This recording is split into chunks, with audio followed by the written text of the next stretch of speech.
Morning, শুভ সকাল, নমস্কার বন্ধুরা, কেমন আছেন সবাই?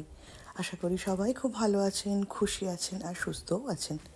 আমি শতাব্দী বলছি, দূরদেশের বাসিনীর একটা ছোট্ট ব্লগ থেকে। আমার এই ছোট্ট পরিবারে ছোট্ট ব্লগে আপনাদের সবাইকে সাদর আমন্ত্রণ জানাই। আর আমি বলছি এডমিন্টন, কানাডা থেকে। তো আজকের ব্লগটা কী নিয়ে? আজকের ব্লগটা একেবারে সিম্পল আর খুব সাধারণ, আর বেশিক্ষণ টাইম লাগবে না, কথা দিচ্ছি। তবে আজকের দিনের ব্লগটা দেখলে আপনাদের মন চোখ একেবারে জুড়িয়ে যাবে।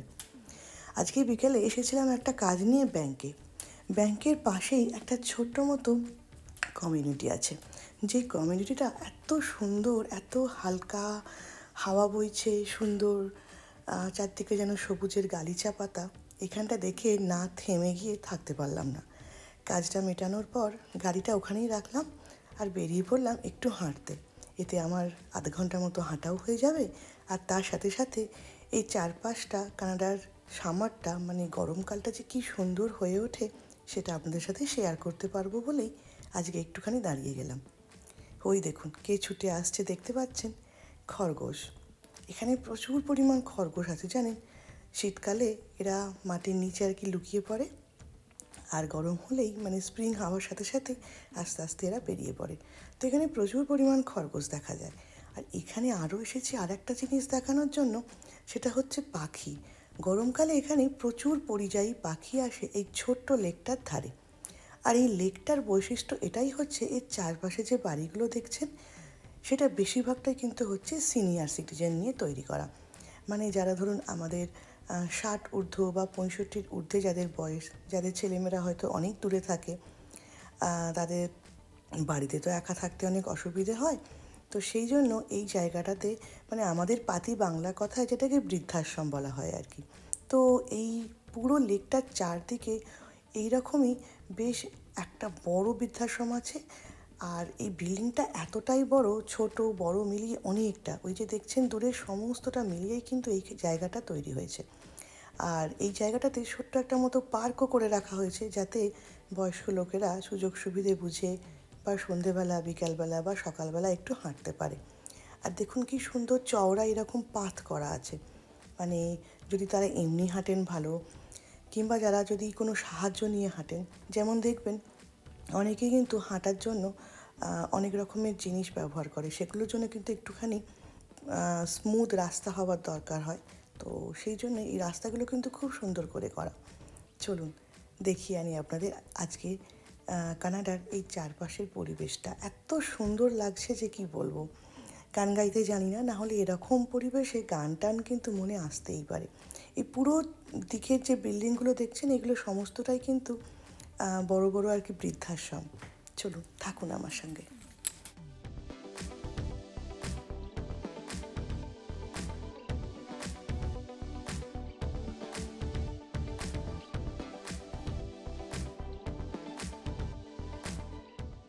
স্নোয়ের সময় মানে শীতকালে যেমন চারিদিকে স্নো সরানোর একটা ব্যাপার থাকে, তেমনি গরমকালে কিন্তু এখানে চারদিকে ঘাস কাটতে হয়। এই যে দেখছেন এত সুন্দর সবুজের আর কি হাতছানি, আর সুন্দর করে ঘাসগুলো কাটা। এই যে বৃদ্ধাশ্রমের এই যে বিল্ডিংগুলোর যারা মেনটেনেন্সে আছে, তাদের কিন্তু এটা কাজ। তো প্রত্যেক সপ্তাহে কিন্তু এদের এইরকম সুন্দর করে ঘাস কাটতে হয়। আর ঘাসের কিন্তু একটা মাপও আছে। বেশি বড় ঘাস কিন্তু আপনি আপনার লনে বা আপনার অ্যাপার্টমেন্টের চারধারে কিন্তু রাখতে পারবেন না। সেক্ষেত্রে কিন্তু গভর্নমেন্ট থেকে বেশ বড় রকমের একটা পেনাল্টি আসতে পারে। তো সেই জন্যই ঘাসকে এরকম ছোট করে কেটে রাখা হয় আর কি। আর এত সুন্দর ঘাসগুলো দেখেই মনে হচ্ছে এখানটা বেশ বসে পড়ি। আর যেহেতু এখন ঘড়ির কাঁটায় প্রায় বাজে 4:30 মতো, আমার কাজও শেষ হয়ে গেছে। দিনের এই সময়টা আমার ভীষণ টায়ার্ড লাগে। এই সময় এক কাপ চা হলে বেশ ভালো হতো, তবে নেশা তেমন নেই। আর এখানে তো দেশের মতো আপনি ঘুরলে ফিরলে যে চায়ের দোকান, কফির দোকান পাবেন তেমনও কিন্তু নয়। আপনাকে বেশ একটু দূরে যেতে হবে। তো যাই হোক, বাড়ি গিয়েই খাবো। আর এই যে জায়গাটা দেখছেন, এইটা হচ্ছে একটা টেলিফোন বুথ। যদি আপনার কাছে ফোন না থাকে বা কিছু, আপনি যদি কোনো বিপদে পড়েন, সেই জন্য এই রকম পার্কের কাছাকাছি কিন্তু এরকম ছোট ছোট বুথ থাকে। বিশেষ করে বয়স্ক লোকেরা অনেক সময় কিন্তু তারা ফোন নিয়ে আসতে ভুলে যায়, ধরুন বাইরে এলো বা তাদের সাথে কিছু হলো, মানে তারা হয়তো পড়ে গেল বা এরকম কিছু ঘটনা ঘটলে এই ফোন থেকে তারা যাতে যোগাযোগ করতে পারে, সেই জন্য এইরকম অনেক জায়গাতেই কিন্তু এরকম ছোট ছোট ফোনের বুথ দেখতে পাবেন। চলুন একটু এই জলের কাছাকাছি যাই, তাহলে আপনাদের দেখাতে পারবো।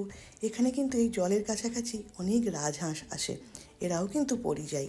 এরা ওই আমেরিকা, মেক্সিকো বা আরও আমাদের যে সাউথের দিকে যে দেশগুলো আছে সেইখান থেকে আসে।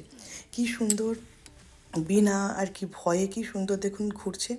আর এই হাঁসগুলো কিন্তু সবসময় জোড়ায় জোড়ায় থাকবে, দেখবেন মনে হয় এরা বোধহয় হাজব্যান্ড ওয়াইফ। গান পারলেই কিন্তু এখানে পাখির বেশ একটা কিচিমিচি আওয়াজও শোনা যায়। আর এখানে সব থেকে যেটা আর কি দেখা যায় যে পাখিটা, সেটা হচ্ছে ম্যাগপাই, মানে আমাদের দেশের ওই কাকের মতোই আর কি। এরও বেশ একটা ফিঙে পাখির মতো লম্বা টাইপের লেজ আছে, আর কালো আর সাদায় ডোরা কাটা টাইপের দেখতে। এই পাখিগুলো সবসময় আপনাদের যেখানে সেখানেও দেখতে পাওয়া যায়। আর এই ম্যাগপাই কিন্তু এখানে যত রকমের নোংরা বা এইসব এগুলোই আবর্জনাগুলো কিন্তু খেয়ে এরা পরিষ্কার রাখে। তবে ম্যাগপাই কিন্তু মাঝে মাঝে মারাত্মক রকমের বদমাইশও করে। এ খুব বদমাইশ পাখি হয়। মাঝে মাঝে কিন্তু আপনার যদি বেড়াল, কুকুর, কোনো পেট থাকে, তাদের সাথে অনেক সময় কিন্তু যুদ্ধে নেমে পড়ে। তো ঠক্কর মারে, তাদেরকে আঘাত করে, এরকম আর কি। তো এই লেকটার চারপাশে দেখছি কিন্তু বেশ অনেক পাখির সমারোহ। এই দেখুন এখানে কিন্তু অনেক আর কি মানে সাইন দেওয়া আছে যে এখানে কী কী পাখি দেখতে পাওয়া যায়, বা এই জলের গভীরতা কতটা, এই জলে কি সত্যি সাঁতার কাটা যায়, নামা উচিত, এই রকম অনেক রকমের সতর্কীকরণ কিন্তু সব সময় দেওয়া থাকে যে কোনো জলাশয় বা লেকের চারপাশে, যাতে মানুষের বিপদ আপদ না ঘটে। আর প্রচুর বড় যেহেতু এই পাথটা, মানে একটা গোল টাইপের রাস্তা করে বানানো, অনেক লোকই আমার মতো কিন্তু দেখছি বেশ হাঁটাচলা করছে। এই দেখুন, আর সাথে সাথে এইরকম গার্বেজ কেন আপনি অনেক দেখতে পাবেন পুরো পার্ক জুড়ে। তো এগুলোও আর কি এখানকার যারা মেনটেনেন্সেতে থাকে তাদের কাজ হচ্ছে এই সমস্ত গার্বেজ টার্বেজগুলো ওঠানো। তো বিল্ডিংগুলো দেখতে দূর থেকে ভীষণ সুন্দর লাগছে, তাই ভাবলাম এখানটা একটু আপনাদের সাথে শেয়ার করি। কেননা সবসময় আপনাদের স্নোই দেখাই, কানাডার নেগেটিভ বা খারাপ দিকের সাথে সাথে ভালো দিকটাও তো শেয়ার করা উচিত। এই সামারটার জন্য আমরা ওই 8-9 মাস স্নোয়েতে বন্দি হয়ে থাকি, আর এই দিনটার জন্য আমরা অপেক্ষা করি কখন এই সবুজ ভরে যাবে আর নীল একবারে আকাশ দেখা যাবে। আজকের এমনিতে বাইরে এই মুহূর্তে ওয়েদার হচ্ছে কিন্তু 20 ডিগ্রি মতো, আর হালকা যেহেতু হাওয়া চলছে সেজন্য হাঁটতেও কিন্তু বেশ ভালো লাগছে। মাঝে মাঝে যেহেতু এই গাছগুলো আছে সেই জন্য একটা এমন সুন্দর ছাওয়া তৈরি হয়েছে, তো মাঝে মাঝে মানে মনে হচ্ছে এখানে যেন একটু বসেই পড়ি। আর আমি জানি বসে পড়লে আর আমার উঠে বাড়ি যেতে বোধহয় ইচ্ছে করবে না, কিন্তু তা বললে তো আর হবে না। এখন প্রায় 5টা বাজতে যাচ্ছে, আর এখন হচ্ছে মানে আজকে হচ্ছে আমাদের মে 12, মানে প্রায় ধরুন মের মাঝামাঝি করে হয়ে এলো। জানি দেশে এখন প্রচণ্ড গরম, আর তেমনই সুন্দর এখানকার মানে কানাডার মনোমুগ্ধকর গরমকালটা, ভীষণ সুন্দর লাগে। তবে মাঝে মাঝে কিন্তু প্রচণ্ড গরম পড়ে জানেন, তখন আমরা একেবারে বাবারে মারে করি, কেননা যেহেতু আমাদের গরমে থাকাটা একেবারেই অভ্যেস নেই আর কি। তবে সেটা ওই 1 সপ্তাহের মধ্যেই থাকে, তার বেশি থাকে না। আর 25 হয়ে গেলেই এখানকায় তখন মনে হয় যে কী করি। লোকে তখন 2-3 বার করে স্নান করে ফেলে, জামা কাপড় খুলে ফেলে, তো এই রকম অবস্থা থাকে। যাই হোক, আর এই দেখুন এই হচ্ছে সেই বলছিলাম না রাজহাঁস, এইগুলো হচ্ছে কানাডিয়ান গিস, এখানে এটা জাতীয় পাখি বলা যেতে পারে। প্রত্যেকটা জায়গাতেই এই লেকের কাছাকাছি বা জলাশয়ের কাছাকাছি এইগুলোকে দেখতে পাওয়া যায়। এরাও কিন্তু পরিযায়ী, এরাও আসে অনেক দূর থেকে। আবার যখন ফল সিজন হয় ঠিক অক্টোবর-নভেম্বর করে এরা আবার নিজেদের সংসারপাতি গুটিয়ে বাড়ি ফিরে যায়। তো প্রতিবারই আসে এদের আর কি, মানে এটাই এদের জীবনচক্র। তো দেখতে খুব ভালো লাগে, তবে এরা কিন্তু মাঝে মাঝে ভীষণ রকমের ফিউরিয়াস হয়, এদের খুব কাছাকাছি যেতে কিন্তু এখানে বারণ করা হয়। না হলে কিন্তু এরা মনে করে বোধহয় আমাদের আক্রমণ করছে, তো সেই সুযোগে এরা কিন্তু আপনাদেরকে আবার আঘাতও করতে পারে। আর এইরকমই দেখতে দেখতে আজকের বিকালটা বেশ ভালোই কাটলো। আপনাদের কীরকম লাগলো আজকের বিকেলের এই হালকা ছোট্ট সুন্দর একটা ভিডিও দেখতে? অনেক সময়ই তো অন্যরকম ভিডিও নিয়ে আসি, তাই ভাবলাম আজকের একেবারে ভিডিওটা থাক প্রাকৃতিক সৌন্দর্য নিয়ে।